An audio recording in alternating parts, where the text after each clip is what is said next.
Hello friends. आज का topic है पांडु। पांडु बहुत ही इंपॉर्टेंट टॉपिक है और इससे क्वेश्चंस भी बनता है। तो आज मैं आपको पांडु रोग समझाऊंगा और आपको एक सिंपल और इजी ट्रिक के साथ याद भी कराऊंगा, जिससे आप पांडु रोग कभी नहीं भूलेंगे। तो अच्छे से समझने और याद करने के लिए वीडियो को एंड तक ज़रूर देखें।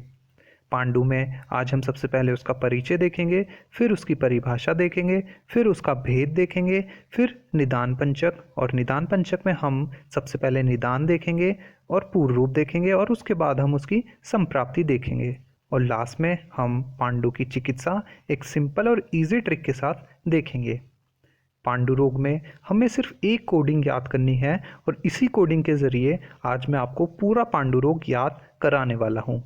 यह ट्रिक क्या कहती है कि प से पांडु, प से पीलिया और प से 5 यानी भेद। पांडु को हम पीलिया भी बोलते हैं और इसके 5 भेद होते हैं। तो यह ट्रिक हमें याद करनी है, प से पांडु, प से पीलिया और प से 5 यानी भेद। तो अब हम कभी नहीं भूलेंगे कि पांडु का मतलब पीलिया होता है और इसके 5 भेद होते हैं। तो हमें सिर्फ ये ट्रिक याद करनी है कि प से पांडु, प से पीलिया और प से 5। अब हम परिचय से स्टार्ट करते हैं। तो स्टार्ट करने से पहले मेरी एक रिक्वेस्ट है कि जिसने भी अभी तक मुझको सब्सक्राइब नहीं किया है वो प्लीज़ सब्सक्राइब कर ले, ताकि आने वाले वीडियो के नोटिफिकेशन आपको मिल सके। आप अपने डाउट्स और क्वेश्चन मुझसे इंस्टा पर भी पूछ सकते हैं, मेरी लिंक डिस्क्रिप्शन में है, आप चेक कर सकते हैं। केतकी की धूल के समान वर्ण होना ही पांडु है। केतकी यानी केतकी एक तरह का फूल होता है जिसका जो वर्ण या रंग होता है वो पीले रंग का होता है, और जब इसके समान जो शरीर का वर्ण जो है वह पांडु हो जाता है तो उसे हम पांडुरोग कहते हैं। मतलब केतकी की धूल के समान जब शरीर का वर्ण हो जाता है तो उसे हम पांडुरोग कहते हैं।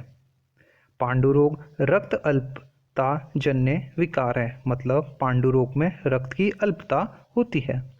निरुक्ति निरुक्ति बहुत ही इंपॉर्टेंट है और आपको याद करनी है। निरुक्ति बोलती है कि पडीनाशने धातु से पांडुरोग बनता है। तो आपको एक पडीनाशने धातु जरूर याद करनी है। लक्षण पांडु का एकमात्र और प्रधान लक्षण शरीर की पांडुता है। जब शरीर का वर्ण पांडु यानी पीले रंग का हो जाता है तो हमें समझ लेना चाहिए कि जो रोगी है उसे पांडु रोग है। तो यह उसका एकमात्र और प्रधान लक्षण है। तो यह था परिचय। अब चलते हैं परिभाषा की ओर। परिभाषा: जिस व्याधि में त्वचा का वर्ण श्वेत पीत अर्थात पांडु वर्ण का हो जाता है उसे पांडु रोग कहते हैं। कामला कामला एक तरह का पांडु रोग ही है। इसे हम पांडु का एडवांस वर्जन भी बोल सकते हैं। एडवांस वर्जन का बोलने का तात्पर्य यह है कि यह पांडु रोग होने के बाद उत्पन्न होता है। पांडु रोगी जब पित्तवर्धक पदार्थों का अत्यधिक सेवन करता है तब वह पित्त है जो वह रक्त और मांस को जलाकर कामला उत्पन्न करता है। हमें पता है कि जो पांडु है उसमें पित्त प्रधान त्रिदोषज होता है, लेकिन वह कामला में क्या होता है कि एक तो वह पांडु का रोगी है और ऊपर से वह और पित्तवर्धक पदार्थों का सेवन करता है, तब उसका जो पित्त है वह रक्त और मांस को जलाकर कामला उत्पन्न करता है। कामला के 2 भेद होते हैं, कोष्ठाश्रय कामला और शाखा आश्रय कामला। तो यह थी उसकी परिभाषा। अब चलते हैं भेद की ओर। भेद हमने पहले पढ़ ही लिए हैं कि प से पांडु, प से पीलिया और प से 5 यानी भेद। तो जो पांडु है उसके 5 भेद होते हैं: वातज, पित्तज, कफज, सन्निपातज और लास्ट में मृत भक्षण जन्य पांडु। यह बहुत ही इम्पोर्टेंट है, इसका एक क्वेश्चन भी आता है, तो आप मृत भक्षण जन्य पांडु जरूर याद करें। मृत भक्षण जन्य पांडु ज़्यादातर बच्चों में देखा जाता है। इसका मतलब होता है मिट्टी खाने से जो पांडु रोग होता है। यह 3 तरह के देखे जाते हैं। जो बच्चे मधुर मिट्टी खाते हैं उन्हें कफज पांडु होता है। जो उशीर या लवण मिट्टी खाते हैं उन्हें पित्तज पांडु होता है, और जो कषाय मिट्टी खाते हैं उन्हें वातज पांडु होता है। अब हम इसे कैसे याद करें?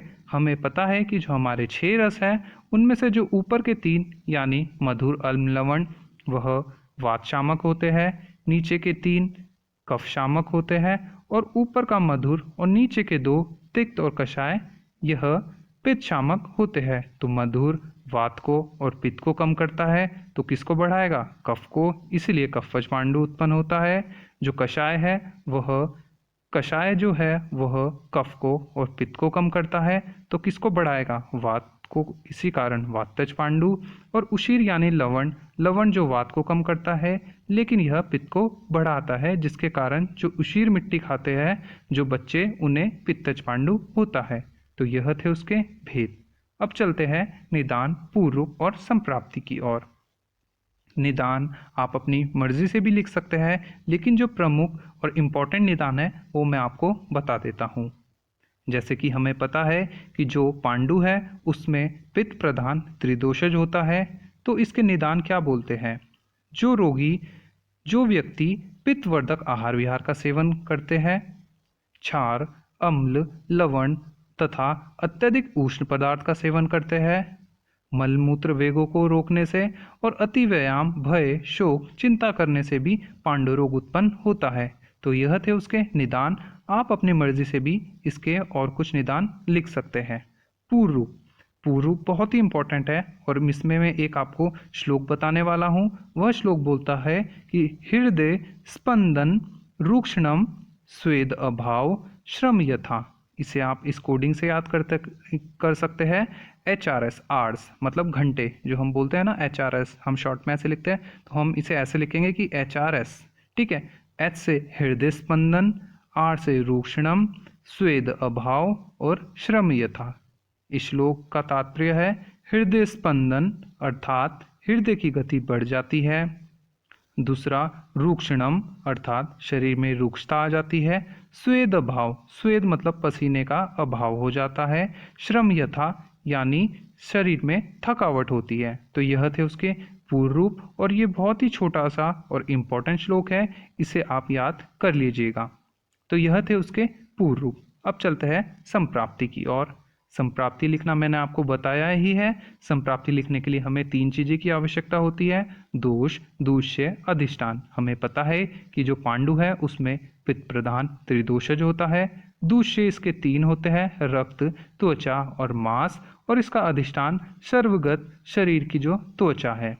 तो निदानों के सेवन से, और हमने निदान पहले डिस्कस कर चुके हैं पित्तवर्धक आहार विहार आदि के सेवन से, तो यह थे उसके निदान। तो निदानों के सेवन से जो हो पित्त है वह प्रकुपित हो जाता है, यानी पित्त प्रधान त्रिदोषज जो है वह प्रकुपित हो जाते हैं।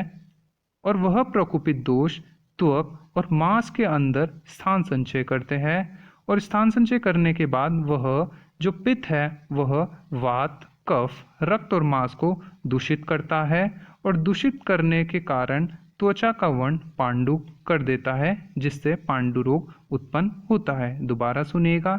निदानों के सेवन से पित्त प्रधान त्रिदोषज प्रकुपित हो जाते हैं और वह प्रकुपित दोष त्वक यानी त्वचा और मांस के अंदर जाकर स्थान संचय करते हैं और वह पित्त स्थान संचय करने के बाद वात, कफ, रक्त और मांस को दूषित कर त्वचा का वर्ण पांडु कर देता है, जिसे हम पांडु रोग कहते हैं। तो यह थी उसकी संप्राप्ति।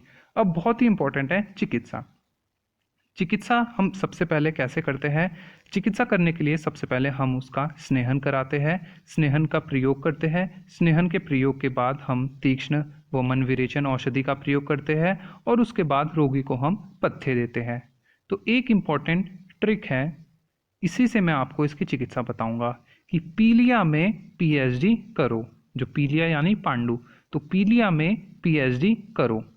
पीलिया से हम याद रखेंगे पंचगव्य घृत, म से हम याद रखेंगे महातिक्त घृत, पी से हम याद करेंगे पथ्य घृत, H से हम याद करेंगे हरिद्रा घृत और D से हम 4 दादिम घृत, दंती घृत, द्राक्षा घृत और द्रावी घृत और क से हम 3 कल्याणक घृत, कटुका घृत और कालियक घृत। तो यह बहुत ही इंपॉर्टेंट इसकी चिकित्सा है। आप इस ट्रिक के साथ ये योग याद कर सकते हैं कि पंचगव्य घृत, पीलिया में PhD करो। पीलिया से पंचगव्य घृत, म से महातिक्त घृत, पी से पथ्याघृत, H से हरिद्रा घृत, फिर D से दादिमाग घृत, दंती घृत द्राक्षाघृत और द्राविघृत, और क से कल्याणघृत, कटुकाघृत और कालियक घृत। तो यह थी बहुत ही इंपॉर्टेंट इसकी चिकित्सा। होप आपको ये वीडियो पसंद आई होगी और आपने इसे देखने के बाद याद कर ही लिया होगा। आप एक दो बार इस वीडियो को देखेंगे तो आपको अच्छे से याद हो जाएगा। तो अगर आपको ये वीडियो अच्छी लगी है तो प्लीज़ इसको लाइक करें, शेयर करें और अच्छा सा कमेंट करें। तो होप आपको ये वीडियो समझ में आई होगी। So thanks for watching, keep supporting, thank you.